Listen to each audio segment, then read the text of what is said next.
All right, ladies and gentlemen, welcome to a brand new edition of the Huddle here at the Rock Sports Network studios. My name is Ryan Lasel. This guy joining me, as always, Icy Vic. Our show is brought to you in part by Thurman's 34 Rush at Batavia Downs, where things are hopping every night with over 30 HD screens, including a 15-foot main screen, food and drink specials, and live music on select weekends. Make sure you check them out, facebook.com/Batavia Downs for all their special events and promotions. This week, we're going to break down the Buffalo Bills' 37-20 victory over the Miami Dolphins in Miami to move to 7-3 on the season. We're going to talk AFC playoff picture, as well as things are starting to get a bit more clear as to how that's going to shake out in 6 weeks here. And then we're going to preview Sunday's home game against the Denver Broncos, where the Bills sit at 4-point favorites as we speak. Icy, overall impression. First, let's run down some stats here. The Buffalo Bills, Josh Allen, arguably his best game as a Bill, 21 of 33, 256, and 3 touchdowns, no interceptions. He adds a rushing touchdown, 7 carries, 56 yards. Devin Singletary, 16 carries, 75 yards. 15 carries for 75 yards on the day. John Brown leads the way through the air as he does, 9 catches on 14 targets, 137 yards, 2 touchdowns. Dawson Knox adds 2 catches for 32 yards and a touchdown as well. And the Buffalo Bills defense shuts the door, allows 13 points on the day, considering that one of the touchdowns that the Dolphins scored was a kickoff return for a touchdown. Icy, overall impression. Let's start with the man of the hour, as he always is, Josh Allen. Again, arguably one of his best games as a Buffalo Bill. Impressions of how Josh Allen played on Sunday. Well, I think this was his best game as a Buffalo Bill. We talked about this before the show, and I think he did a great job of leading his receivers, something that he hasn't really done a lot consistently all season long. And it was able to put these guys in position to catch and run, make a move, and get into the end zone for the 2 of the 3 touchdowns. It was overall, it's pretty much what you expected Josh Allen to be kind of going into the season. Mm-hmm. And we kind of expected this kind of a performance, someone to be able to make this leap to, throw for 21 completions and 275 yards consistently all season. But with more touchdowns, more moving the ball, more scoring. And they did a good job moving the ball in the scoring range and scoring. I would obviously like to see the first 3 field goals turn into touchdowns. Sure. But, beggars can't be choosers. Yeah. We're not nitpicking here. I'm just, that those are what the difference between winning games against good teams and bad teams are, turning the 3 points into 7 points. But all in all, the offense did a much improved job this week than they have all year. Yeah, and a lot of it out there, I think, has to do with the fact Brian Daboll, not the beard, not going to the mustache, but Brian Daboll moving up into the booth, I think was a big step towards that. He said it during his press conference yesterday, where he said, I can see the field a lot better. I can take some different looks at things, and then his ability or his willingness to allow Josh Allen to go hurry up, get to the line, and he talked about that gives Allen more time to kind of dissect things. But I think one of the things that's lost in that, and it's something that I brought up last week on our show, is it gives Daboll more time to be in Allen's ear. Because remember, they have the radio connection with the quarterback until I think it's 15 seconds on the play clock. So the sooner that Allen's at the line, the sooner that you get that defensive look, if you're up above looking down, the more you can give Allen in his ear and say, okay, you're going to want to check to this route. You're going to want to throw the ball this way. You're going to want to, run, hold it on the read option type of plays. So I think Daboll moving up into the booth did a lot of good for Josh Allen. I think we saw that, again, his best game as a professional so far. The big takeaway for me is going to be consistency. Can he do it again? Can he do it against a good defense? And he's got to start somewhere, and no better place to start than against a team like Miami, where you can take more chances because they're not a very good football team, right? And you turn the ball over a couple times, you probably should still win the football game. He didn't turn the ball over, but letting him loose and letting him run the offense that way, I think, built that confidence. And that was one of the things we talked about going into the Washington Redskins game, right? Absolutely. Was let him build his confidence, give him easy-to-manage throws, easy balls throws he can make, plays that he can handle. It just took him 2 games later to finally do that, because I think that they called a very good game for Josh Allen. I thought, not a lot of quarterback draws, which I like. I like that he can run, but I don't like the designed runs necessarily. Primarily because of his fumbling issues. Yeah. But the throws that they let him make, those over-the-middle throws, that throw on the sideline to John Brown that turned into that first touchdown, that was a throw you hear experts all over the league saying that there's not a lot of guys that throw the ball, that kind of ball. I mean, John Brown said it himself, that not a lot of guys throw that ball, but that's where that arm strength comes into play, right? Not on the deep ball. I mean, it comes in on those types of throws where you need some extra pepper, hot sauce, whatever you want to call it. You need something extra on that ball to get it up over the safety or get it up over the corner and drop it into that soft spot in the zone where it's such a narrow window. And then to your point, you hit him in stride. He doesn't have to make an adjustment to it. He's able to make that move and get into the end zone on a safety that's, nursing a shoulder injury, whatever the reason he missed the tackle. But, you hit him in stride and he made the opportunity instead of leading him out of bounds, right? That's the difference between a touchdown and out of bounds at the 12-yard line, and you got to figure out a way to punch it in. So, all credit. I think as much as I was critical of Brian Dable and Josh Allen last week, a lot of credit to them this week. I think they rebounded really well. The only thing that I need to do is I need to see it more than once. Yeah. And that consistency starts with one step, and we've got to see him take that second step, and I think it's a much better test next week against the Denver Broncos that, although their record isn't great, they gave the Minnesota Vikings everything they could handle. Yep. They were up 20 at halftime. They've got a defense that's better than advertised, I think. They've got a hell of a pass rusher, obviously, on the outside in Von Miller. We're going to talk a little bit more about that and the impact of the Ty Nsekhe injury, which leaves Cody Ford as the lone right tackle. We're going to talk about the impact of that in the third segment. But how about the defense, Icy? I think, shutting down the run was a big thing that they needed to do coming into Sunday, and getting pressure on the quarterback, and they did both of those things. So overall impression of the defensive game plan on Sunday. Well, they sent a lot more pressure than they have all season long. Yeah. And this is something that I wanted to see them do all season. I mean, we talked about it with keys to victory every week, and pressuring the quarterback. A lot of these teams that we've played this season don't have a good quarterback. Yeah. And so you can send the pressure and say, hey, you're going to have to beat us. And most of those guys can't. Ryan Fitzpatrick is a guy, if you send pressure, he's prone to make mistakes. So they sent the pressure, they trusted their back end, and they did a great job getting the pressure up the field and getting Ryan Fitzpatrick uncomfortable in off his spots. And a lot of those balls were errant, a lot of them were thrown away, and he took a bunch of sacks. It was the perfect storm. Everyone did their job. Gap integrity on the defense when it came to run defense. Everyone did exactly what they're supposed to do, and it showed that it was a very renewed team, I guess, after Tremaine's speech. Yeah, 7 total sacks on the day. A lot of that pressure coming from the middle. Corey Lugitt, Star Lotulelei, Ed Oliver, Jordan Phillips, all with sacks. So coming up that middle, which is the most disruptive that you can be, is coming right, pushing that offensive line right back into the quarterback. And ultimately the defense played extremely well. They didn't allow, the Dolphins to get anything going on the ground. The Dolphins had, looked like 23 total yards of rushing, which is just, anytime you can hold a team to under 80 yards of rushing is a great game. To hold them under 25 yards, that's about as good as you can hope for. And really, you got hurt by one guy. It was Devontae Parker. 7 catches, 135 yards. No touchdowns, but the plays where Parker hurt you were the plays where they actively avoided Trey White with Devontae Parker and tried to match him up on that second corner, whether it was Levi Wallace, whether it was Kevin Johnson, who got quite a bit of run, and I thought played pretty well on Sunday, which is definitely encouraging for this defense going forward with Kevin Johnson starting to step up, keeping in mind he was a former first-round pick. He's got a ton of talent. He just hasn't been able to stay healthy and really find his footing. Maybe he's finally turned that corner in that McDermott defense, but if you can continue to trust that back end and you can continue to bring pressure, you've got some quarterbacks coming up that, can kill you if you give them time in the pocket, right? You got Dak Prescott, you got Tom Brady obviously coming up. Sam Darnold is better in the pocket and, when he's clean than I think a lot of people give him credit for, than Lamar Jackson. You got to contain Lamar Jackson. The best way to do that is to bring pressure up the middle to try to keep him contained. That way you don't have to bring a lot of pressure around the sides and open up those running lanes for him. So, if you're going to get at these guys, it's going to have to be through the pass rush. And Tremaine Edmonds was a big part of that yesterday or on Sunday where they brought a lot of blitzes with him. They brought a lot of blitzes with Micah Hyde. So just those unfamiliar looks, I think, definitely went a long way. So we're going to go ahead and take a quick break. Before we do that, we always want to throw a shout-out to Bob Johnson Chevrolet. Bob Johnson's goal is to give you the best deal on the best new or used vehicle possible. If you're not sure what you're looking for in a new car, truck, or SUV, make sure you stop by and talk with their expert sales team. They're going to help you figure out which model fits your needs and requirements best. Bob Johnson Chevrolet, Ridge Road West in Greece. We're going to go ahead and take a quick break. When we come back, we're going to talk about the AFC playoff picture as it's starting to take shape here.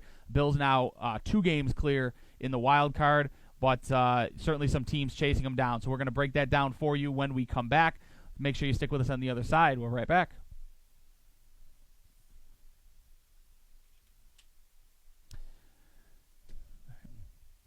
All right, we are back here for the Rock Sports Network studios at the Huddle Show. My name is Ryan Lace. This guy's Icy Vic. Make sure you give him a follow on Twitter at IcyVic_RSN and at IcyVic on Instagram. And I am at Ryan Lace_RSN. Our show brought to you today by Lattimore Physical Therapy and Sports Rehab. Lattimore currently offers 25 clinics throughout the Rochester area, including nearby locations in Pittsford and Webster. More than 50 certified physical therapists have experience in treating most conditions and sports injuries, and in most cases are able to offer initial consultations within 24 hours for your convenience.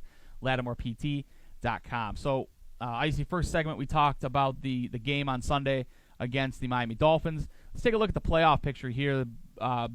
Buffalo Bills currently sitting at 7-3, second place in the AFC East. They are the number 1 team in the wild card right now. Number 2 team in the wild card is going to be the Oakland Raiders at this point, sitting at 6-4. They are chasing the Kansas City Chiefs at 7-4 in that West. You've got both teams in the AFC South, the Colts, Texans, and Titans all within, and really the Jags all within 2 games of each other at this point. And then AFC North, seems like the Ravens are kind of running away with that one, but you've got the Pittsburgh Steelers sitting at 5-5 and the Browns at 4-6, all within that playoff hunt. Icy, out of the list of these teams that are kind of chasing the Bills at this point, again, it's Steelers, Browns, Texans, Titans, Colts, and Raiders. Are any teams that concern you in terms of the Bills' ability to get into the playoffs this year?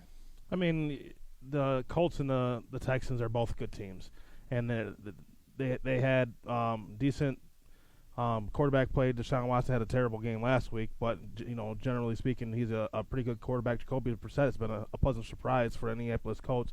Either one of those teams are going to present somewhat of an issue. But I think a team that I know you're not too high on them because of their quarterback, but Pittsburgh Steelers, they've been there. They have a coach that's been there. They have GM and an organization that's won plenty of championships, has a lot of success over the years.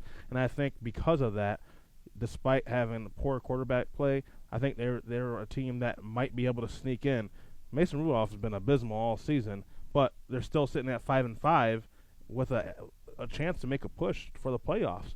And it's because they do have James Conner, they have Jalen Samuels, they have Juju Smith-Schuster, and they have a bunch of other young wideouts out there that make this a very dangerous team and still a decent defense that can keep them in games. And you get that head-to-head matchup with them, which is going to be immensely important. And right now, I look at the Pittsburgh Steelers, and it's a tough sell for me. I understand where you're coming from, but it's a tough sell for me.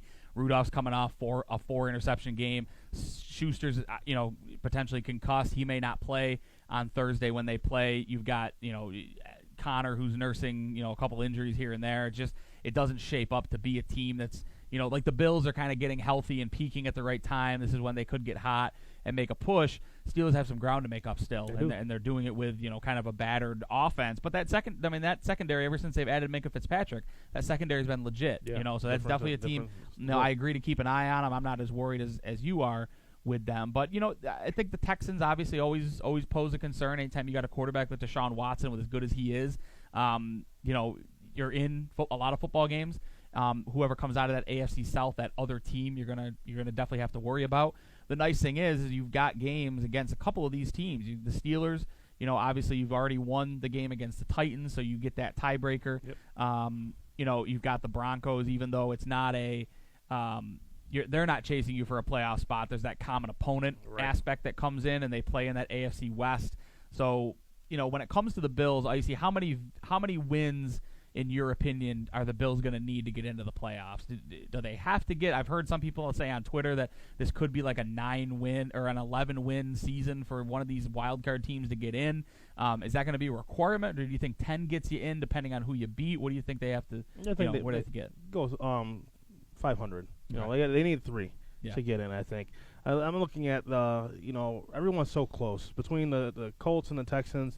Both those teams are decent teams, but they've been up and down all year. So they're going to drop a few games going forward. I fully expect that. Same thing with the Pittsburgh Steelers. I think they're going to drop a few games. The Oakland Raiders, they're only scored 225 points. They're negative 25 in their net points. They're going to lose a few games this year. So I just don't see all these teams going through and say, you know what, they're going to go, 5 games out of the last 6. I don't see that's going to happen to get to 11. So I'm thinking that the Bills can get in at 10 wins. They go 500, which is very, realistic, seeing that you're going to be playing the Denver Broncos, who have a poor record, the Pittsburgh Steelers, who aren't that great. Mason Rudolph's not a good quarterback, and then the Jets, who you see every year, and they're not a great team either. And you pretty much have Sam Darnold's number. Yeah, and you get Baltimore at home, which is going to be paramount, in that victory or in that game. And you've also got Tom Brady, who's kind of fading at the right moment for Bills fans, right? Over his last 7 games, 7 touchdowns, 5 interceptions. Hasn't had a touchdown pass in the last 4 games. So Tom Brady not playing well at this point in time either. So definitely a case to be made that the Bills not only get to that 10-win mark, they could push for 11, maybe even 12 wins, depending on how the rest of the schedule shakes out. So we're going to go ahead and take another break. When we come back, we're going to preview this game coming up on Sunday against the Denver Broncos. Make sure you stick with us on the other side. We'll be right back. Hi, my name is Henry, and I want to welcome you to Batavia Downs Gaming. We want you to love it, not just like it here. We went to our customers and asked them what we can do better. You said you wanted a hotel, so we built one. More and better food, we did that too. A separate place to smoke and play, we even did that. Batavia Downs Gaming and Hotel is the right size with the right people in the right location. Batavia Downs Gaming, come here to dine, stay, and play. Bill Gray's newest tap room at the Port is now open. Relax and enjoy the river view with friends and family. Domestic, imported, and locally brewed craft beer at Bill Gray's Tap Room, now at the Port of Rochester. Gimme, Bill Gray. Hi, I'm Zach Ralph. We've been selling cars for more than 80 years. We're family-owned, family-run, 3 generations strong. Come see the 2020 Hondas. There's something for every lifestyle. Whatever you're looking for in your next car, you'll find it at Ralph Honda.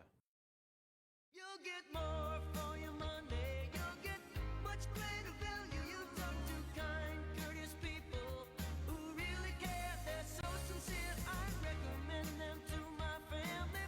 I recommend them to my friends. They've gone way above and beyond my great expectations. It's Bob Johnson Chevrolet. Bob Johnson Chevrolet. Bob Johnson Chevrolet. If you're living with pain or recovering from surgery and don't know where to start, Lattimore Physical Therapy can help. The Lattimore Promise includes an individual diagnosis with a highly trained licensed physical therapist on your first visit, a personalized treatment plan, communication with your doctor, and a continued personal care plan. You're never more than minutes away from pain relief. Visit LattimorePT.com. Lattimore Physical Therapy. Hi, I'm Steve Ralph. We've been selling cars for more than 80 years. Our best values are available right now at Ralph Honda. Come see the 2020 Hondas. There's something for every lifestyle. Whatever you're looking for in your next car, you'll find it at Ralph Honda. 25. All right, we are back here for the Huddle here at the Rock Sports Network studios. I'm Ryan Lacey. He's Icy Vic. We're going to go ahead and preview this game coming up on Sunday against the Denver Broncos. Bills currently sitting at 4-point favorites. Broncos over-under for the game 37, so buckle in for a defensive battle coming up on Sunday. 2 of the better defenses in the league. Currently sitting at the Bills 3rd in points allowed in the NFL at 17 a game. Broncos at 7th overall at points allowed, 19.7 points per game. And 2 offenses within the bottom 12 in the league. The Bills at 20th in points scored per game, and the Broncos at 27th in points per game. So, again, it's going to be a defensive battle.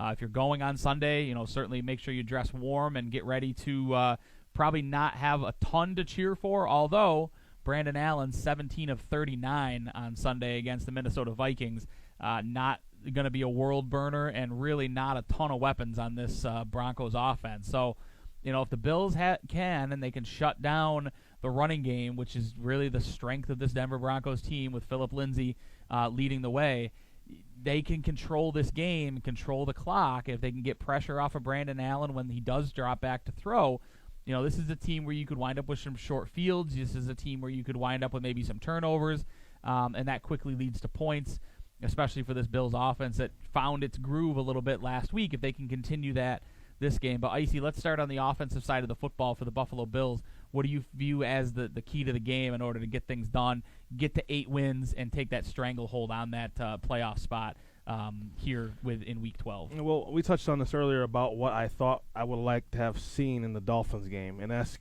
convert drives into 7 points. Yeah. I think if you get out early and often, get after this team early and often, you're going to see that they're going to have to backpedal a little bit and throw the ball more. And throwing the ball more, your best defense is going to be a good offense in a game like today. And that's going to force them to throw the ball. Allen's not a great quarterback. And as you saw last game, you read the stats. That's going to give the Bills short field, and that's going to give them more opportunities to score. They just have to convert. If you keep this game close where they don't feel like there's any sense of urgency and they can continue to run the ball and grind the ball, Bills have been kind of weak against the run, so they're going to try to control the clock, take the ball out of their hands, make them feel a sense of urgency, and you can only do that if you score points on them early. Yeah, and Allen, again, threw the ball 39 times on Sunday against the Minnesota Vikings. Still had 34 carries for that running back core, though. So, they ran a ton of plays on Sunday against the Minnesota Vikings, and that helped them get out to a 20-point lead.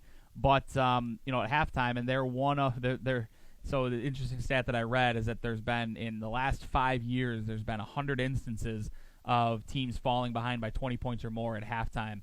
They were 0-99 coming into Sunday, those teams that fell behind by 20 or more. The one was the Vikings. They came back on Sunday against that Broncos team. So definitely a team that could be scored on. You've got to continue to pound the run, which is what the Minnesota Vikings did. I think the Bills did a good job of that against the Dolphins, which was establishing the run early, often give the ball to Devin Singletary, change of pace, short yardage situations, give it to Frank Gore.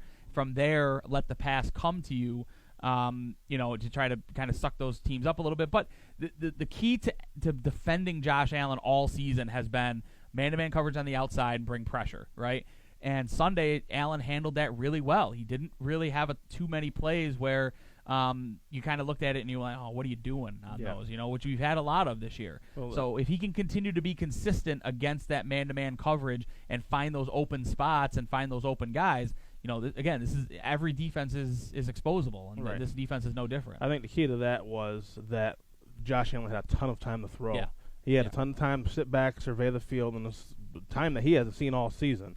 So I think that played a huge part into the success of Josh Allen. He didn't feel rush. They were up, so it was not like he was pressing. Yeah. It was just him going out there and playing football, which is what he needs to continue to do. Yeah, he's talking about play fearless is one of the things that he talked about all last week. So, getting out to an early lead is a good way to do that. It's a good way to kind of take that pressure off and just kind of let it rip. But, obviously, let's talk about the Ty Nsekhe injury. Obviously, the right tackle that was spelling Cody Ford, and they were kind of doing a timeshare situation.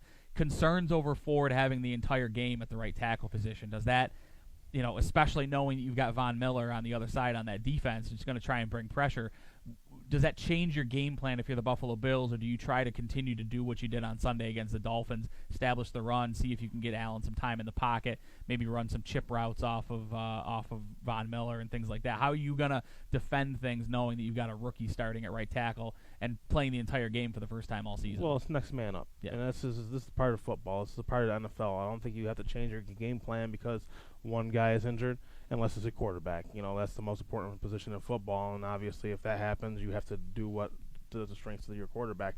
But as far as offensive linemen, there's other things you can do. You could add an extra layer of protection by putting a tight end to chip off that side. You can put Devin Singletary or Frank Gore back there to help him with the pass rush coming around the corner.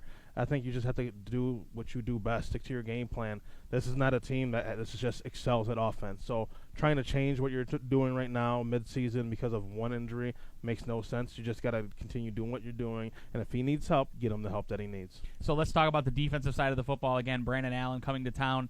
17 of 39. I know I've said it 3 times already, but that's a sub 50% completion percentage. It's a bad game. How are the Buffalo Bills going to attack on defense this Denver Broncos offense, which has struggled all season? to make sure that they give everything they can give to the offense to get a win on Sunday. Well, they're playing how I play Madden. Like last game, they play how I play Madden. Send pressure every time. You can't run when there's a lot of pressure unless your misdirection gets the defense going another way. But if the team holds their positions, they hold their gap integrity, there's no way that 6 guys cannot tackle, one guy coming out of the backfield. And with that pressure, if they don't run, if it's play action, your secondary holds up, guess what? You're getting pressure on the quarterback. Yeah. Sending pressure is going to be key to this game because Brandon Allen is a young quarterback that has no idea how to play football yet. I mean, he wasn't drafted high. He has no real production. So coming in, you're not expecting him to beat you with his arm.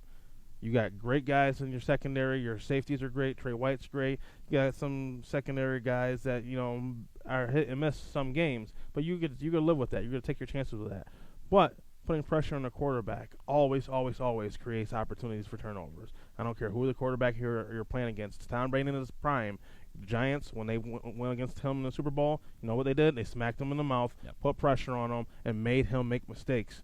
And that's any quarterback does not like to be comfortable. That is not comfortable with people around their feet. Yeah, so I agreed, and I think you trust the defense in that secondary. I think your secondary corners, Levi Wallace, Kevin Johnson, those guys, understand that he's probably coming to them more frequently than he's coming to Trey White. Obviously, I mean, I'm not telling you anything you haven't seen, right? But the difference is that I think Levi Wallace and Kevin Johnson played pretty well last week. It took nice throws by Fitzpatrick to complete some of those balls. Yeah. We talked about that against the Cleveland game where it took some nice throws to complete that. And I'm not sure Brandon Allen's that type of quarterback where he's going to make those pinpoint throws. And the opportunity's there where you need to force him into errors. And when he makes those errors, you've got to capitalize on them. So as a defense, you've got to force turnovers on Sunday because you're not playing a good quarterback. You're not playing a good receiving core. If you can get pressure on him and he makes a mistake, you've got to capitalize. So, Icy, let's go ahead and wrap things up as we do our Ralph Honda prediction of the game. Ralph Honda ranked number 1 in Western New York for overall customer satisfaction. Come in